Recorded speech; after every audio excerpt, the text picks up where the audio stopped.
Right, hello everyone, and welcome to our latest ALTA Insights webinar.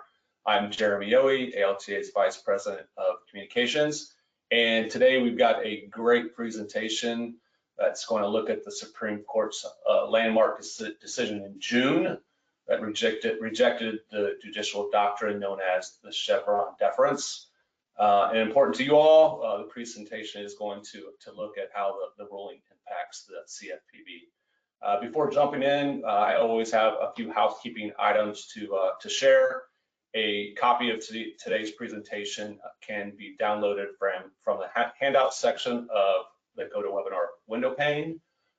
Today's webinar is being recorded.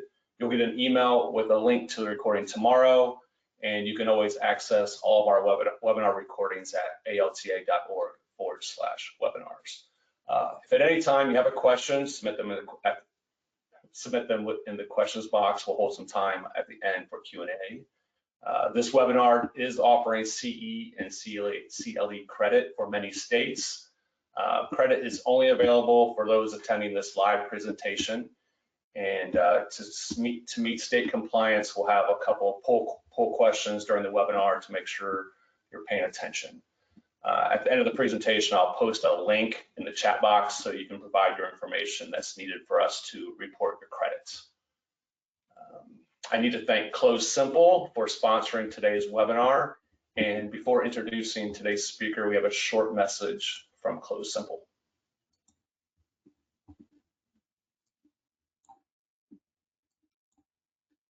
Introducing Close Simple, the one-stop solution for simplified closings. With Close Simple, title and escrow companies can automate communication effortlessly, keeping real estate agents, buyers, sellers, and lenders updated every step of the way.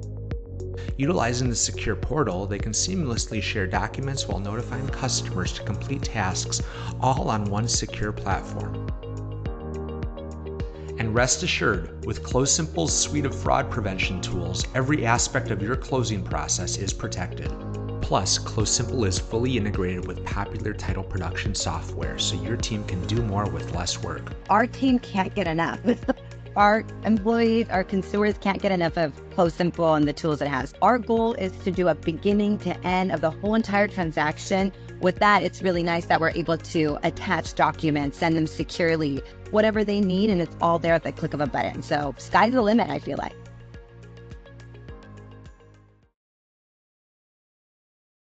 All right, thank you, Close Simple, for that message. Let me move a few things here on my screen, and we will introduce today's speaker. Move that over. Okay, joining us today, we have Richard Horn. Many in the industry may remember Richard from his time at the CFPB when he was senior counsel and special advisor to the Bureau's Office of Regulations. At the CFPB, Richard led the final rulemaking for the TRID rule and the design of the integrated disclosures, as well as the qualitative and quantitative consumer testing of the disclosures. Richard also is a former senior attorney at the FDIC and is currently co-managing partner of the law firm Garris Horn. In addition to all this, he has worked on regulatory issues such as RESPA, GLBA, UDAP, so he definitely knows the regulations and the regulatory agencies that are impacting your businesses. And with that, Richard, I will turn the presentation over to you. Thanks, Jeremy. Appreciate it, and appreciate the opportunity to talk to your members today about this important case. Loper Bright. This Supreme Court opinion actually affects two cases, Loper Bright and Relentless. So just to remember the second case that sometimes we forget the name of, I included a picture of that both there. This case has to deal with kind of an arcane judicial doctrine that a lot of people before this case didn't think about, called Chevron doctrine. It's been around since the 80s, so it's been around a while, but this case kind of brought it back to the forefront because this case overturned Chevron doctrine. So we know the courts are no longer subject to that doctrine. This can have a big impact on the financial services industry and the title industry. And so it's important for your members to know about this development. And the reason is financial services is highly regulated at the federal level, and title insurance being involved in transactions that are highly regulated at the federal level is also kind of in that ball game, being subject to those federal regulations. And so this is an important case to know about and how it might impact regulation in the future in court cases that challenge rules or challenge enforcement actions based on those rules.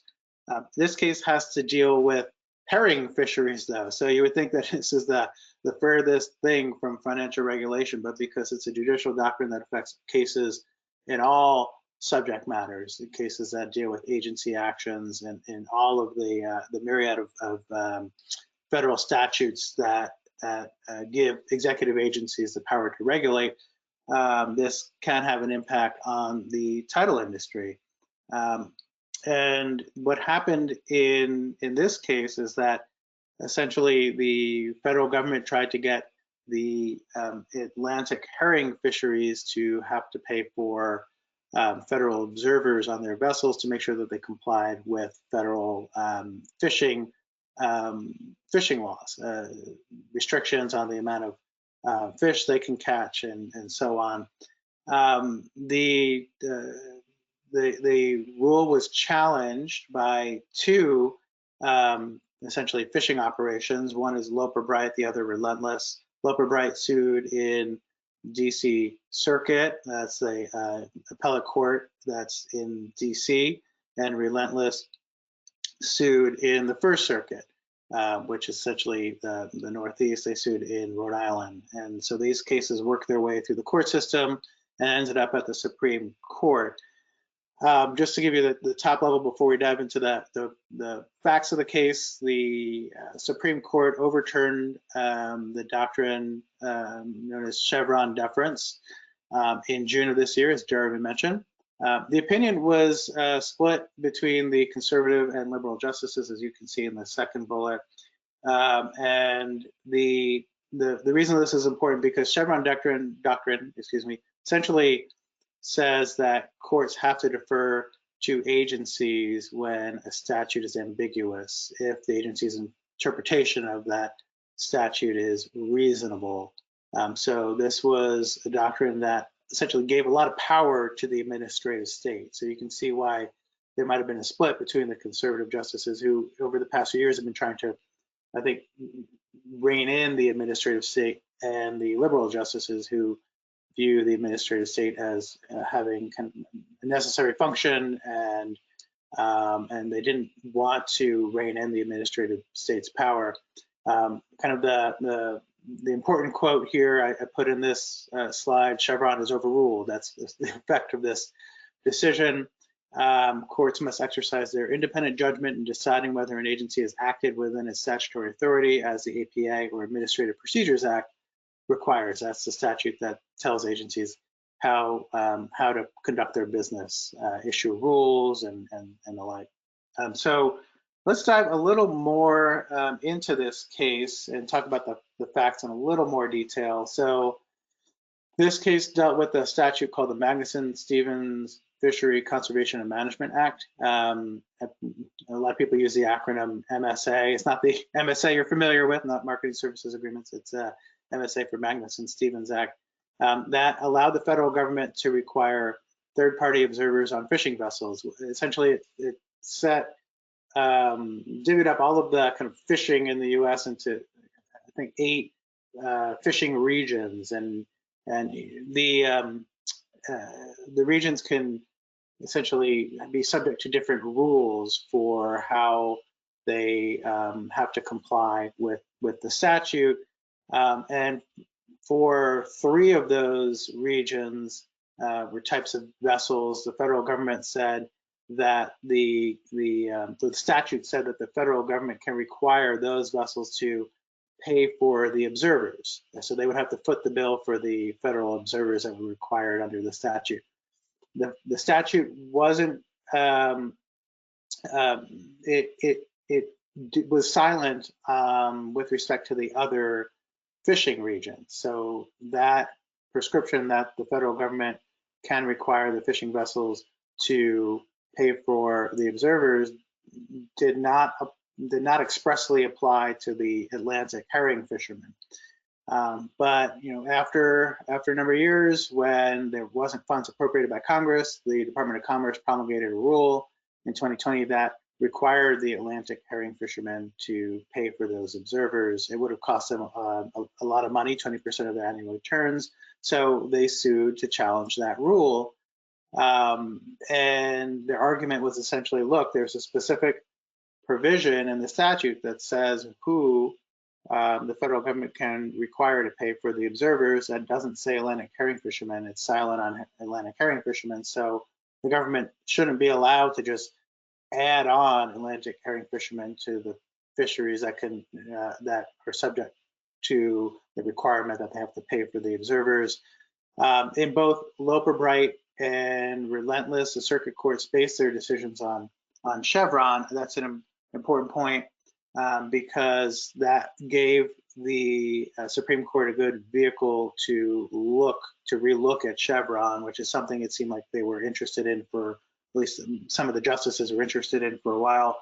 In the DC Circuit, the DC Circuit used Chevron and got to Chevron step 2, and then essentially said because the statute was essentially ambiguous on the point, it essentially deferred to the agency. In the First Circuit, the First Circuit used Chevron, but it seemed to agree with the government at both steps. It seemed to agree that the statute authorized the government to require the herring fishermen to pay for the observers, and also seemed to agree that they would win on step 2 as well. So this was a good vehicle to use for the Supreme Court to use to overturn Chevron deference. Let's move to the next slide. So let's talk a little bit about what Chevron deference actually is. Chevron deference is a judicial doctrine, like I said, that says that if the court finds that the statute's ambiguous, then it goes to, that's the first step of Chevron deference. The court has to determine whether the statute's clear or ambiguous on a certain point. And if it's ambiguous, then at step 2, the court determines whether the agency's interpretation was reasonable. This came from a 1984 Supreme Court case that had to deal with the Clean Air Act. And it was 1984, it dealt with the Reagan administration's EPA regulations. The Clean Air Act had a requirement that if pollution increased from a stationary source, that then the plant would need to get state approval for that increase. And the Reagan administration said, hey, that stationary source term is not specifically defined in the statute. We're going to define it using what's called a bubble concept to basically be the entire plant. Environmental advocates sued and challenged that rule, saying, well, stationary source should mean one part of a plant. So if one part of a plant's pollution increases, you have to go get approval. But again, the Reagan administration's regulation said, no, we're going to apply that to the entire plant, so that if one part of the plant pollution increases, well, if it decreases another part of the plant, then as a whole, the entire plant's pollution hasn't increased. They don't need to go get that special approval. The DC Circuit in that case set aside the EPA's regulations, saying that they were inconsistent with the purpose of the Clean Air Act, which was to decrease pollution. But the Supreme Court in the case overturned the DC Circuit and said, well, when a statute's ambiguous, in this case about the definition of the term stationary source, the question for the agency is whether, the question for the court, excuse me, is whether the agency's construction was permissible. Put another way, in another part of the case, I said, if the statute's ambiguous, and the agency's choice is reasonable, then the challenge must fail. So that is essentially what Chevron deference is. And I mentioned that this had to deal with the Reagan administration rule because this came about in an era of regulatory reform, but over the years, it's been viewed as a vehicle for the increasing power of the administrative state. So it's been a doctrine that has been used on both sides. So when looking at Chevron deference, a lot of people think this is a political issue, but I think we need to step back and say, hey, this is a tool that can be used on both sides, for both sides of the aisle politically, and let's just look at whether it actually makes sense from a legal standpoint. I think that's, as you'll see from the decision in Loper Bright, that seems to be what the court was actually doing. They were taking a step back and saying, hey, what's the actual role of the court here? And over the years, the Supreme Court has been limiting Chevron, I think, in recognition that maybe that was a bridge too far. In Meade, a case from 2001, the Supreme Court limited Chevron deference to only agency actions with the force of law. So that would be notice and comment rulemaking, that could be formal adjudications, but it doesn't apply to like interpretive letters and opinions. So that Meade case had to deal with U.S. Customs Service tariff classifications and whether they got deference. And the court said, well, those tariff classifications were not subject to notice and comment. They didn't apply to the industry as a whole. It only applied to one recipient, and it usually didn't have reasoning in them for its answers. So the court said, look, that doesn't get Chevron deference. It's not really the vehicle for agency to create an interpretation that has the force of law. And the court said only agency actions with the force of law get essentially Chevron deference. Let's move to the next slide.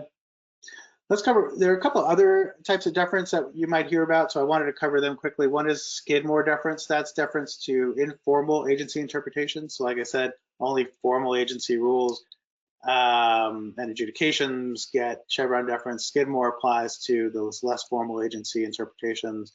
And this type of deference is really a misnomer to call it deference. It's really weight. What the Supreme Court has said, and this is a 1944 case, so this deference has been around for a while. It says that agency interpretations that have the power to persuade will get weight. So essentially, if the court thinks that the agency is right, it's persuaded by the agency, it'll give that agency's interpretation weight. So some people call this deference, but it's really not. Even one of the Supreme Court justices at the oral argument for Loper Bright and Relentless said, hey, what's Skidmore deference is really not anything. It's so I think that's kind of the view of what Skidmore deference is. And then there's another form of deference called our deference, which is deference to an agency's interpretation of its own regulations. This comes from an old case from 1945 called Bowles v. Seminole Rock, where the Supreme Court said that an agency's interpretation of its regulation becomes of controlling weight if it's just not plainly erroneous or inconsistent with the regulation. That was actually kind of pulled back a little bit in a 2019 recent case called Kaiser v. Wilkie. And so restrictions were placed on our deference. And I've included those bullets here. Basically, that the agency's interpretation has to be more than just kind of a one-off informal interpretation. It has to be authoritative, be based on their reason and fair and considered judgment, substantive expertise. Can't just be a convenient litigating position. So there's all sorts of hoops that an agency would have to jump through to show that it should get our deference for its regulations. And actually, in Loper Bright and Relentless, a lot of scholars thought that that's where the Supreme Court would end up with Chevron, that instead of getting rid of Chevron, that the court would, what some folks call Kaiserize Chevron. So you may have seen articles about that. It sounds horrible, like some sort of cleaning product, but they thought that the Supreme Court would just put restrictions on Kaiser. I think that is, it was a possible place for the court to end up, but they fully overturned Chevron. So I don't want to give you a misunderstanding about that. Chevron is no longer an official doctrine. In fact, the court said that courts can't punt to the agencies and give them deference. So Chevron is no longer, but how is Chevron used in the past? I wanted to cover a few cases here quickly. Hey, Richard, I got to interrupt real quick and do a quick poll question before we dig into the next slide. Just make sure everyone's paying attention for CECLE. quick poll question. If you're listening, when was the judicial doctrine of Chevron deference created? 1964, 74, 84, or 94? Cue the Jeopardy music. You got 5 more seconds. All right, well, about 3/4 you got it right. 1984. 1984 is the answer. So there we go. All right, back to you, Richard. Great, yeah.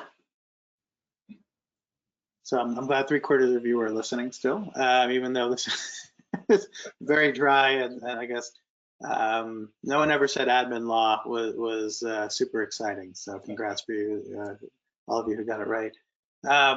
So I wanted to cover a few cases where Chevron was used. One case highlights this issue of silence, which was, I think, really an issue in Loper Bright Relentless, where the MSA statute was silent on Atlantic herring fishermen paying for the observers. This case, called Barnhart v. Walton, had to do with Social Security benefits, and it defined disability for the purpose of those benefits as the inability to work by reason of an impairment which has lasted at least 12 months. And the Social Security Administration, the agency charged with interpreting the act, denied benefits to the respondent in the case Walton, finding that the inability to work also had to last 12 months, not only the impairment. Well, that's not what the statute said. The statute only modified the impairment, only applied the 12-month period to the impairment, not to the inability to work. In this case, actually, in the facts, the respondent Walton, Walton's inability to work only lasted 11 months, so pretty close to 12. Unfortunately, didn't get past that, and therein was the issue. The court held that although the statute only modified the impairment, only applied that 12-month period to the impairment, it was silent on how long the inability had to work, and so that silence created an ambiguity. And so that ambiguity got the court to Chevron step 2, and the court said that the agency's interpretation was reasonable to apply the 12-month period to the inability to work. So I think it shows how this idea of ambiguity can be problematic, because another way of looking at it is Congress was, was interested in enough to put a 12-month period on the impairment. And in drafting the statute, if they wanted to put a 12-month period on inability, they would have, and they didn't. So one could say that that silence should limit the ability of the agency to impose a 12-month period on the inability to work. It seems to me surprising that courts can interpret that silence as kind of this implicit delegation to the agency that they can apply a 12-month period that didn't exist in the statute. But those are the kinds of decisions that Chevron led to. On the one hand, it was used in a regulatory reform era, and now later on, it's been used to kind of increase the ability of agencies to add requirements that didn't exist in the statute. And I think that's why you saw a lot of criticism of Chevron from the conservative sides, conservative legal scholars over the years. I did want to include a couple cases that affected the title industry. So one is a Sixth Circuit case, many of you might know, called Cutter v. Wells Bowen Realty, had to do with the HUD sham ABA policy statement.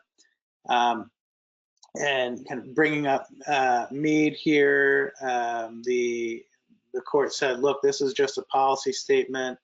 It was the kind of informal nature of the policy statement that led the court to say, look, this doesn't get Chevron deference. It didn't have the force of law.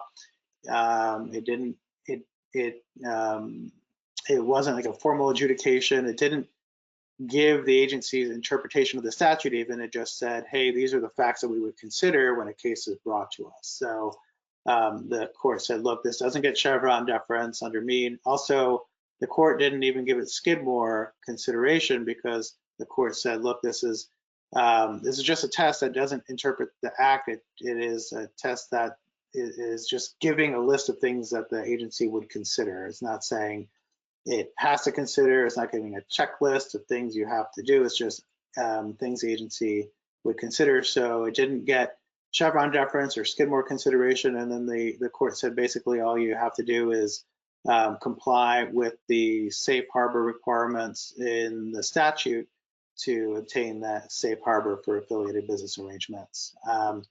Also, another issue I should mention about this case, the court did bring up the fact that RESPA has criminal penalties, and so that requires the statute and the agencies to give fair notice of what actions would be a crime, and this policy statement didn't do that. It didn't give fair notice of what actions would lead to a crime occurring. So this is one type of case where Chevron was kind of rejected as being able to get the agency deference for their interpretation here. Another case similarly that rejected Chevron was Freeman v. Quicken Loans, a 2012 Supreme Court case that had to deal with the fee splitting prohibition in RESPA in Section 8B, and there the court didn't even get past Chevron Step 1. So the court essentially said the statute's unambiguous. You don't even have to worry about whether you get to Chevron Step 2 here, or worry about whether the policy statement, in this case HUD's policy statement on fee splitting, would be entitled to Chevron deference, because you don't get past Chevron Step 1. It said that the statute's unambiguous. It only covers fee splitting with one or more persons. So this is an example of how a lot of times Chevron ended up not coming up. In fact, courts over the years had been citing Chevron less and less. The Supreme Court hadn't cited Chevron for many years before the Loper, Bright, and Relentless case came up, and that was a subject of discussion at the oral arguments for both cases. But unfortunately, in lower courts, it did come up, and it would be used by lower courts to essentially punt to the agency. And there could have been an incentive for lower courts to use Chevron and punt to the agency, because they have very full dockets. It's a way for the courts to kind of reduce their workload, to say, hey, the statute's ambiguous, so the agency's interpretation is reasonable, so we're done here, and not have to do the hard work of statutory interpretation. And once you get a bad decision at the lower court, that just increases a party's cost to challenge that. Sometimes that is kind of a major factor in whether an entity continues in litigation. And so the fact that it was used in the lower courts was still a problem, even though the Supreme Court and appellate courts had been citing it less and less over the years. So we can move to the next slide. So it's important now that Chevron's gone to kind of know what happened before Chevron, what applied before Chevron, what might we be going back to. And really, I think it's important to note that the role of judicial review and judicial department's responsibility for reviewing laws for constitutionality has been around for a long time. The bedrock case that provided for judicial review was from 1803, a Supreme Court case called Marbury v. Madison, which said that the judicial department has basically responsibility to say what the law is. And so I think after that, you can break up the cases in kind of pre-New Deal New Deal era cases and post-New Deal era cases. In pre-New Deal era cases, the courts would take this role seriously and say, look, we're only going to give weight and respect to agency interpretations. And you can see I'm not going to go through all these cases because I want to get through some other material, but I underlined the important points here. All of these cases talked about giving weight and respect to agency interpretations, like Edwards, Lessee v. Darby. The court said in the construction of a doubtful and ambiguous law, it would give respect to the agency's interpretation, especially if it was contemporaneous with the statute. So there were other factors that would come into play, similar to the way our deference was Kaiserized, or to the factors that lead to Skidmore deference. Again, also another later case, Burnett v. Chicago Portrait Company. That case talked about giving great weight to agency interpretations, but the court also said this court is not bound by administrative construction. if that construction is not uniform and consistent. So if the agency is constantly changing their interpretation, they're not going to give it weight. So there was kind of this is definitely less than deference, the type of deference that was part of Chevron deference, where the court would say, oh, our hands are tied, Chevron deference, we've got to punt to the agency, and if their interpretation is reasonable. So let's move to the next slide so we can cover what the post-Neil era will look like. This was an era where there's a great expansion in the administrative state, and so the courts were dealing with that. And so the methodology is kind of muddled, but you can see the precursors to Chevron kind of growing during this era. But the court still talked about independently reviewing the law, although they started talking about giving deference to the agency's application of the law to the facts. And I think therein lies the rub. It's the question of where that line is drawn. Where does the question of law end and the application of the law to the facts begin? So essentially, I think in recent years people describe that as policy making. When does the policy making begin and the statutory interpretation end? And I think that's why the methodology in these cases is a bit muddled, and legal scholars would just find it describe it, differently. If you read administrative law articles, law review articles on this topic, a lot of people say that this era was different from Chevron. Some people say it was the same. Chevron was just clarifying this methodology. And in fact, Chevron itself, the court talked about how the DC Circuit just misconceived the nature of the role of the courts, and I think the Chevron court viewed itself as just clarifying what the role of the court was. The Chevron court talked about its approach as well-settled principles. So I think the Chevron court didn't even think it was doing anything different from these cases. Let me just quickly walk through these two cases that I highlight here. NLRB v. Hearst, this was a case that had to deal with whether newsboys were employees under employment statutes, and the NLRB decided that that on a definition of employee and whether newsboys were employees, and the board reviewed that and said, look, we're going to accept the board's decision as long as there's warrant in the record and a reasonable basis in law. So that, talking about they're going to accept the decision as long as it's reasonable sounds more Chevron-y than the pre-New Deal era cases that were talking about giving weight.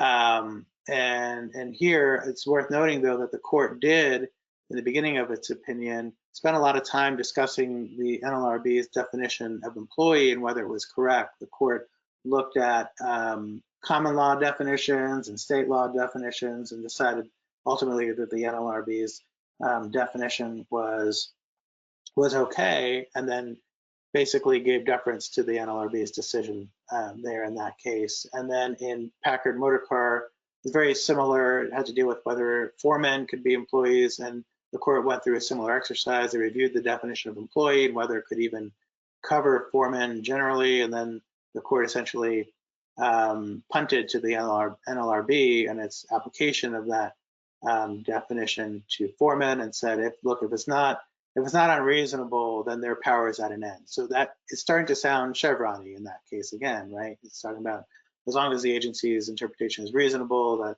their power is at an end. But there are different ways of looking at this. One could say, look, the court is still taking an independent view of the law and seeing whether the correct law is being applied. And all they're doing is saying, look, as long as the agency's determination of how to apply the law to the facts is reasonable, then they're not going to overturn that. So there's a couple different ways of looking at this.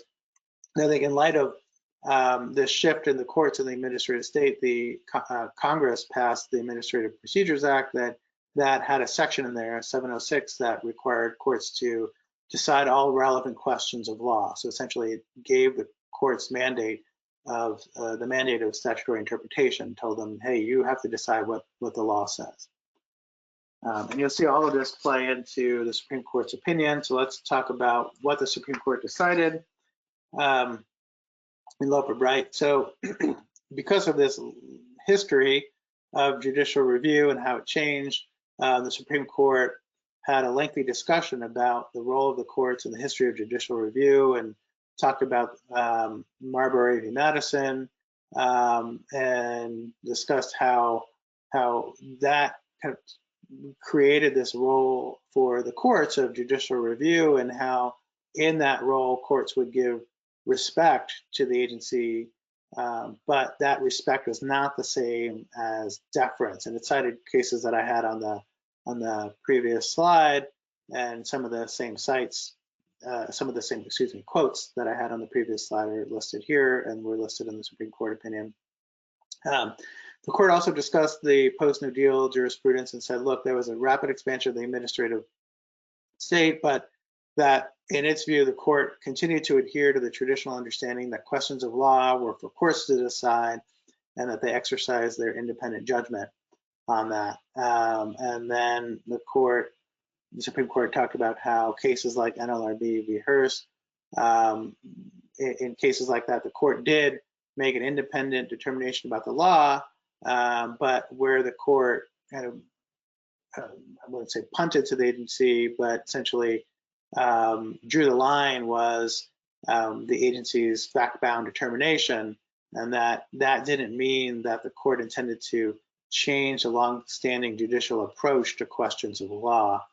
The court stated that this New Deal era of jurisprudence did not resemble the deference that the court began to apply under Chevron.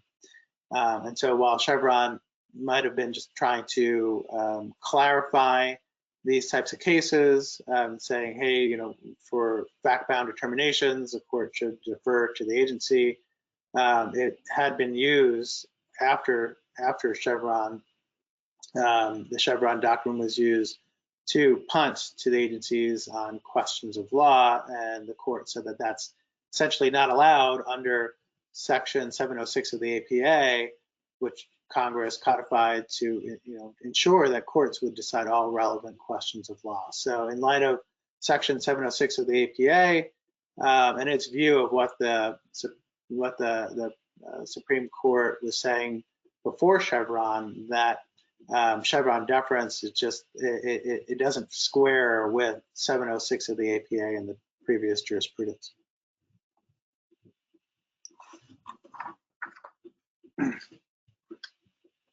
The court continued to say, look, it was a case decided by a bare quorum of 6 justices, and it was a marked departure from the traditional approach. Again, it's saying Chevron is something different, and never reconciled its framework with the APA, and that it defies the command of the APA. I think it's useful to go through some of the arguments that you probably have heard that were in favor of Chevron, because the court addresses those. I think it does so very well. One of the arguments was that, look, these ambiguities are an implicit delegation by Congress that the agency should interpret and fill in the gaps there. And the court said, look, an ambiguity is not, you can't read that to be an implicit delegation. Most of the time, it's just going to be Congress, didn't do its job. It was where Congress unintentionally created the ambiguity.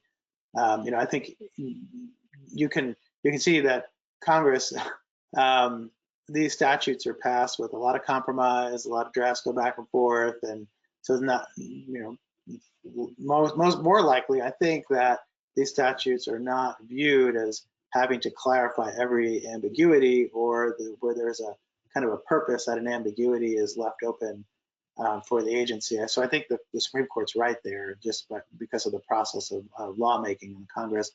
There's also an argument that agencies have subject matter expertise in the area, so they should be the ones to decide these questions. But the court countered that, look, statutory interpretation is the judiciary's expertise. That's what they do day in, day out. They might not have the background in the subject matter that the agencies have, but that, I think just my thought is that might be a good thing, because they look at something with fresh eyes, not, not with an agenda to try and get something passed.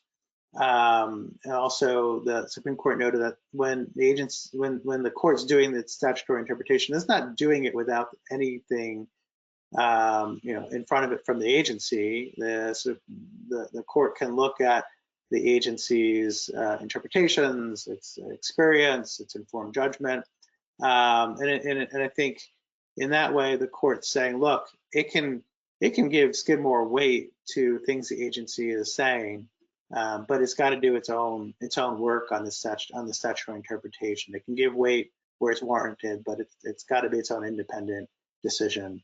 There's also an argument in favor of Chevron that Chevron gives a uniform construction of statute. So if all the courts are subject to Chevron, they're all punting to the agency is saying what applies, and that applies to the whole country, and so that provides uniformity. And the alternative would be that different courts could come up with different interpretations, and so it could be a patchwork of different interpretations of statutes across the country. But the court said, look, judges applied Chevron inconsistently. You could, like, similar to the circuit courts in Loper, Bright, and Relentless, they came to different findings of where the statute fell in the Chevron steps. And so you still could have different interpretations in different courts, even if Chevron applied. The court also said they don't see a reason that Congress would have preferred uniformity over the correct interpretation of the laws it enacts, which I think is a good point, that Congress would have an interest in having a correct interpretation of the law it's passed over punting to the agency that might get it wrong, just because it would be uniform across the country. I think that doesn't override Congress's interest in having the laws it enacts interpreted correctly. There's also, I think, an important consideration here that if courts were required to still punt to the agency, that could lead, and it has led over the past few years, decades while Chevron was in place, to kind of whiplash every 4 years or 8 years when the administration changes, because if the administration's interpretation is valid as long as it's reasonable, then whenever there's a new head of an agency, the agency can just totally shift gears. And so while you might have geographic uniformity under Chevron, like you would have temporal uniformity if the courts interpreted the statutes rather than the agencies, because you would do away with that pendulum swinging when administrations change. The other argument in favor of Chevron had been that interpreting ambiguous statutes is policymaking, and that should be left to political appointees. And the court basically said, look, it's not policymaking, it's statutory interpretation. Courts do that even when a statute doesn't involve an agency. If there was a statute that didn't involve an agency, the court still has to interpret it. The court wouldn't have had any agency to punt to, and that's statutory interpretation. Just because you have an agency that might administer that statute doesn't make interpreting the statute policymaking. The court also said that courts interpret statutes no matter the context based on traditional rules of statutory construction, and the courts don't bring in policy preferences, which you could debate that, but that was their view. Let's move to the next slide. So finally, the court said that courts need not, and under the APA may not, defer to agency interpretation. So no longer are courts allowed to say, hey, our hands are tied, we've got to punt to the agency here.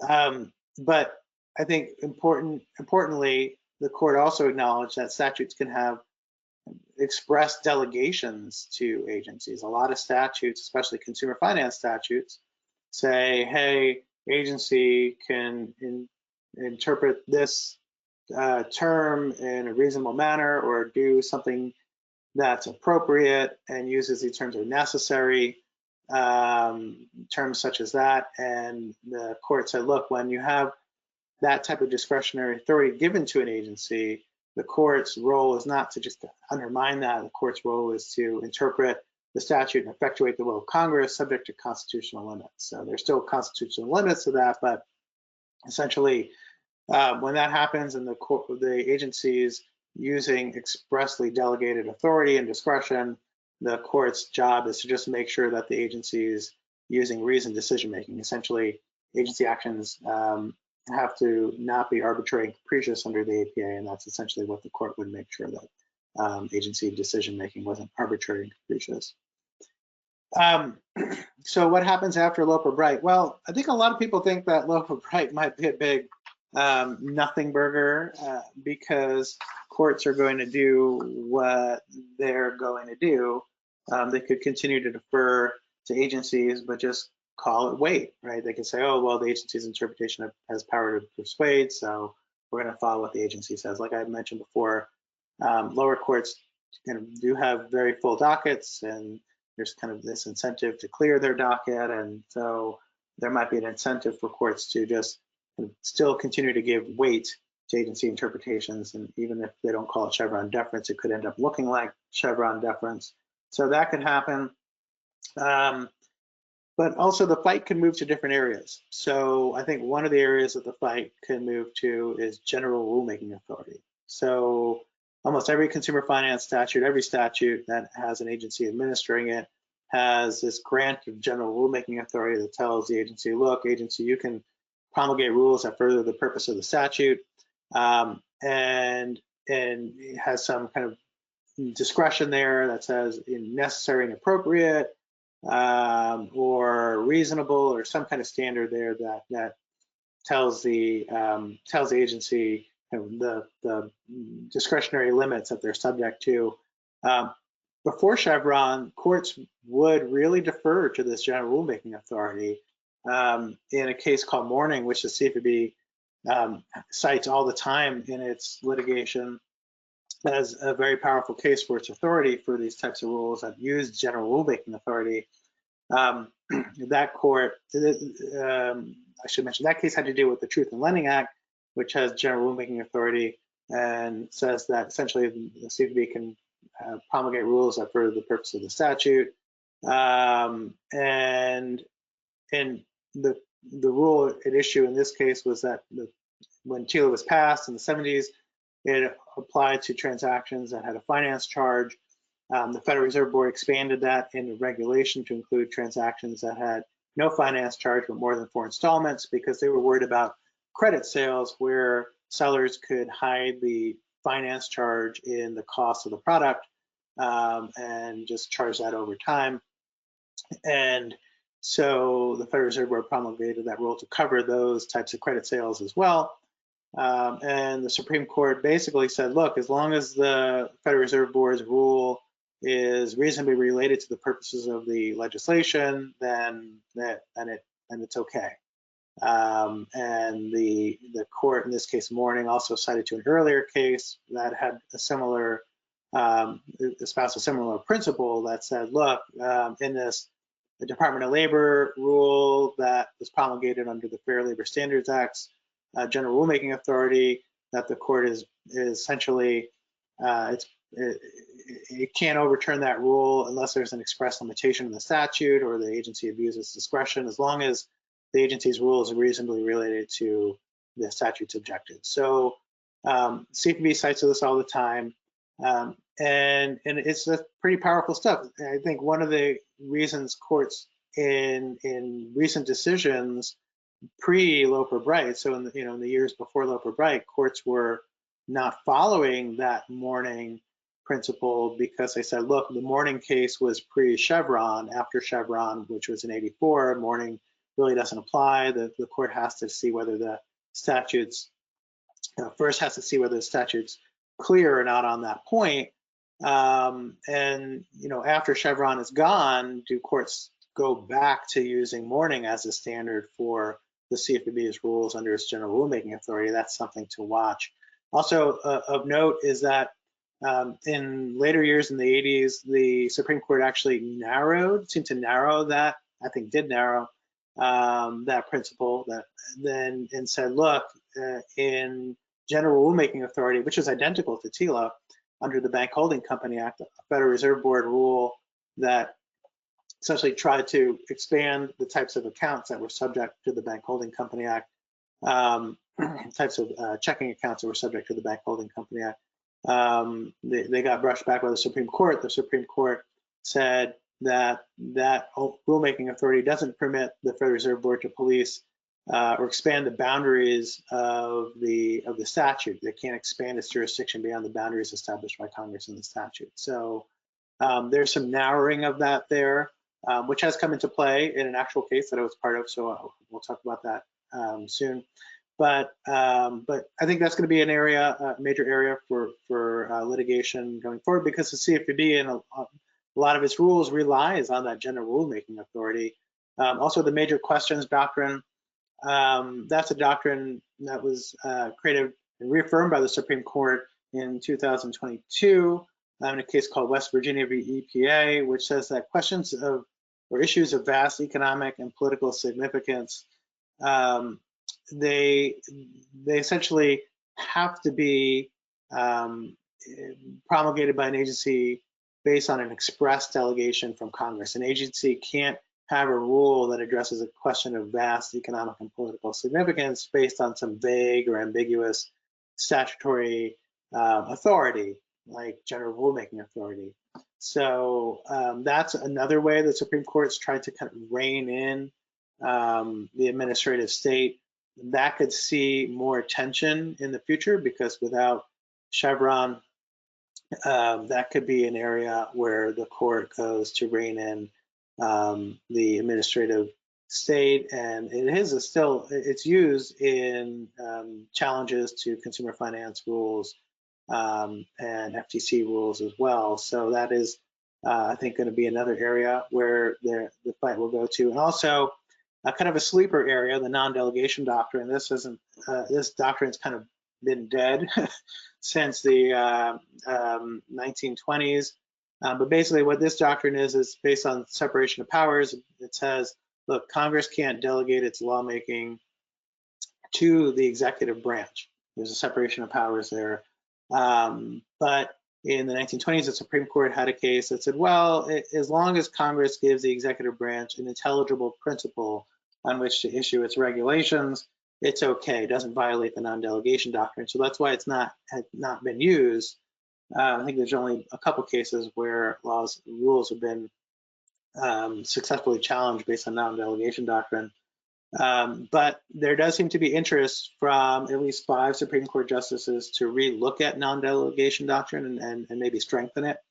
In a 2019 case, Justice Gorsuch wrote a dissenting opinion with some ideas on how to strengthen non-delegation doctrine. So that could be another area where the fight goes to. And actually, there's a couple cases, if you read about it, there's a couple cases that are in the courts now that might be good vehicles for the Supreme Court to relook at non-delegation doctrine. So what might this mean for the CFPB? I think there could be fewer rulemakings. I think right now we're seeing a lot of rulemakings from the current CFPB, I think because rulemakings take a long time. It's a years-long process, and those rules were in process before Loper, Bright, and Relentless happened. But I think in the future, future directors of the CFPB might say, look, if we're not going to get deference for these rules, there's a greater chance we will get challenged. Maybe we won't engage in that years-long rulemaking process. Why would we bother if it's just going to end up in litigation?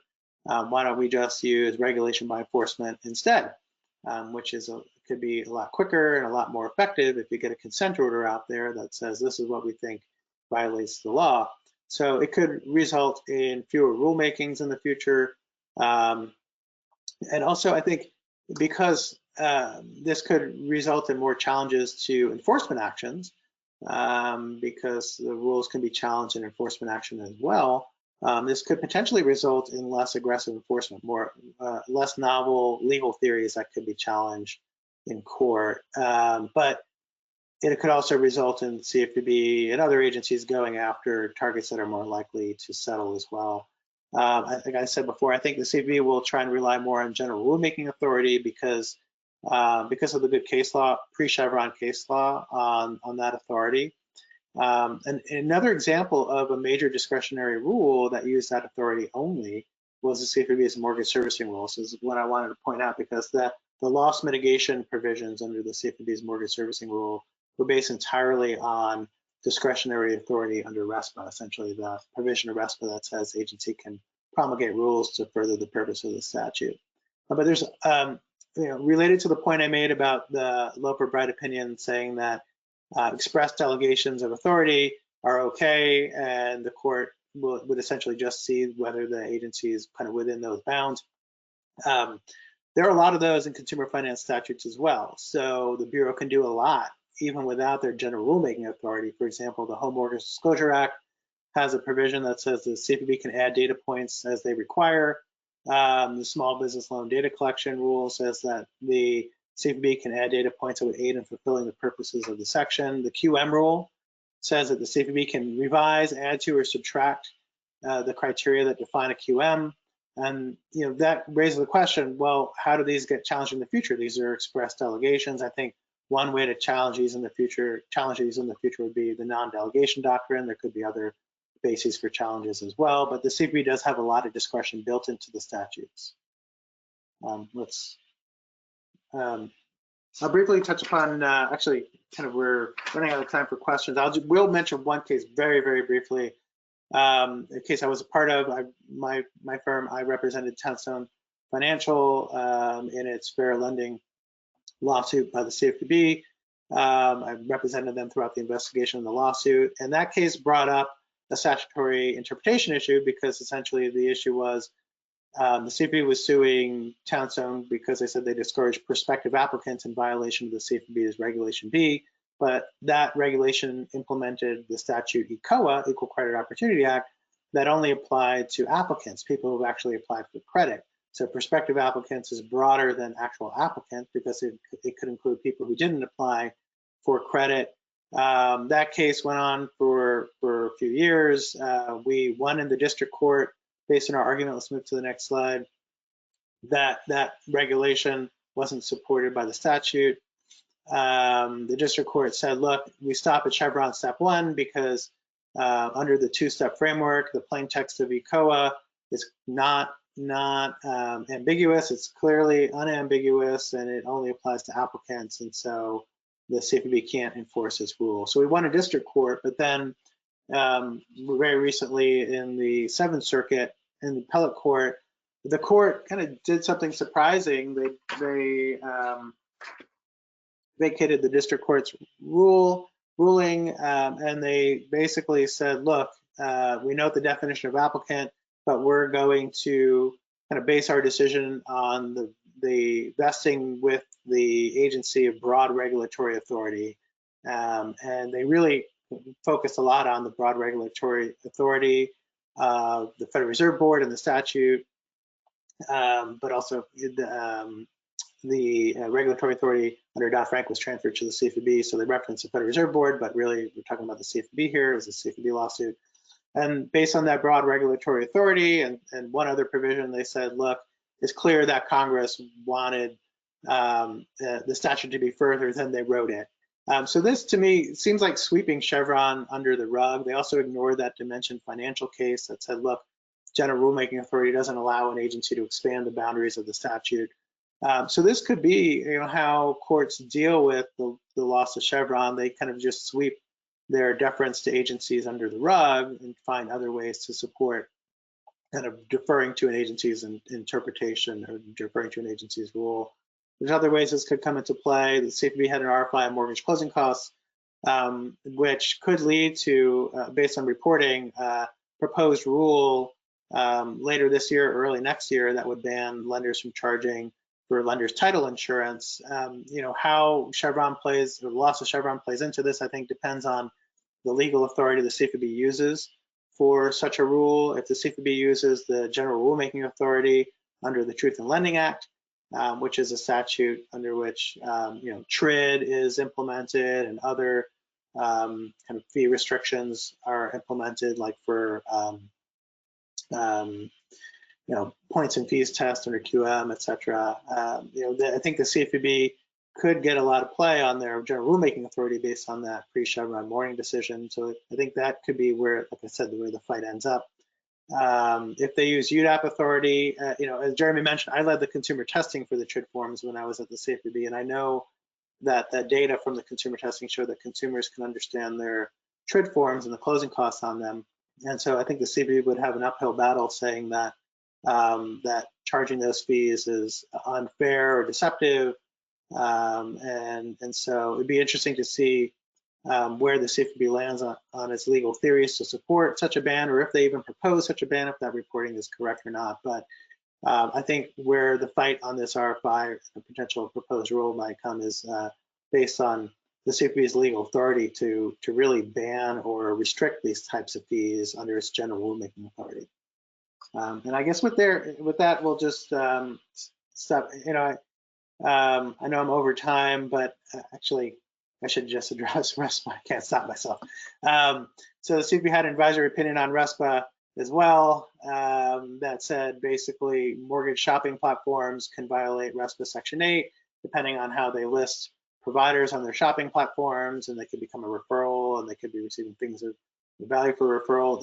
I think I could see statutory interpretation Chevron coming into play here, because what this advisory opinion is really interpreting is the definition of referral, a thing of value, and those terms could be considered vague under and ambiguous under the statute. So the courts would have to engage in statutory interpretation there. So the loss of Chevron could actually, it could affect the way courts deal with these cases, because they'll have to interpret those terms on their own. This could come up in, like, if the CFPB were to use this advisory opinion to enforce RESPA Section 8. So that's something to keep an eye out for. And if you'll allow for time for questions, Jeremy, I'm happy to take. Yeah, we'll take a few minutes here. I know we are at the top of the hour already and over, but if you would like to pitch any questions to Richard, please do. I posted the information in the chat box for CE, CLE, so make sure you grab that link before you log off. I am also posting a link to an article Richard wrote last 2 months ago for Title News, on the impact of Chevron on the title industry. So additional reading material if you'd like that. Don't have any questions yet, Richard. I had a question about the RFI though. Since the CFPB doesn't regulate title insurance, what are your thoughts on the Bureau collecting that information anyway? Yeah, well, they do have an interest in the mortgage market generally, and obviously, title insurance is part of that, because it's charged by lenders to borrowers to obtain their mortgage loans, and so that's their hook. They're interested in the cost of that. They could say, look, they have a mission to ensure that there's transparency in the markets and also competitiveness in the markets. That's in Dodd-Frank, and so that's another hook for them.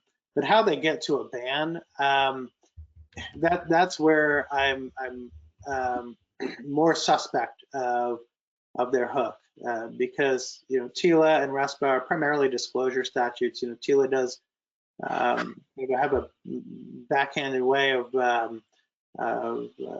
restricting types of fees by adding requirements and restrictions and liability for loans that are a certain percentage of points and fees, so for non-QMs or for HOPA loans, and so they could kind of de facto make it very difficult to charge lenders title insurance if they create these kinds of categories of loans that make it difficult and impose more liability to charge it.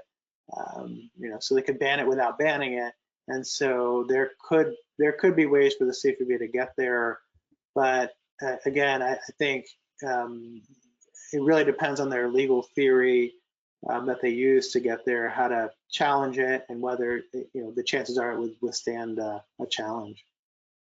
Okay, interesting. And I thought I heard you say that kind of where you see the CFPB going is doing more rulemaking. So I think it could go either way. Right now they're doing more rulemaking, I think, because they had a lot of rules in the hopper already, and they're getting them out before the potential change in administration. That's a time for the agency to get these rules out before they might be withdrawn, before their effective dates, or but that doesn't even prevent a rule from being relooked at, like we saw with the CFPB's payday loan rule, where ability to pay requirements in the payday loan rule were kind of reassessed and withdrawn. But it is a time for the CFPB to get all the rules out that it was working on out the door. So right now we have a flurry of rulemaking, as well as a flurry of enforcement actions, because they're also, I think, trying to close out a lot of enforcement actions before there's a change in leadership as well.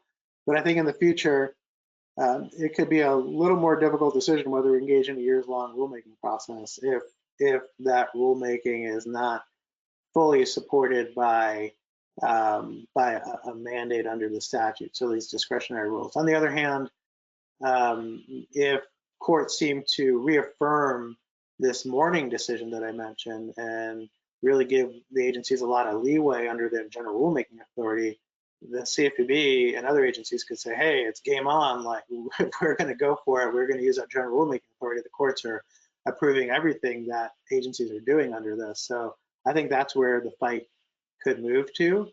And you know, I think so there's a chance it could, depending on how courts deal with the loss of Chevron, it could end up resulting in some more rulemaking kind of, it seems counterintuitive, but that's a potential result. Okay. All right. Well, we are 7 minutes after. If you have a question that you think of later, Richard's email is in the slide deck, or reach out to me and we can get your question answered.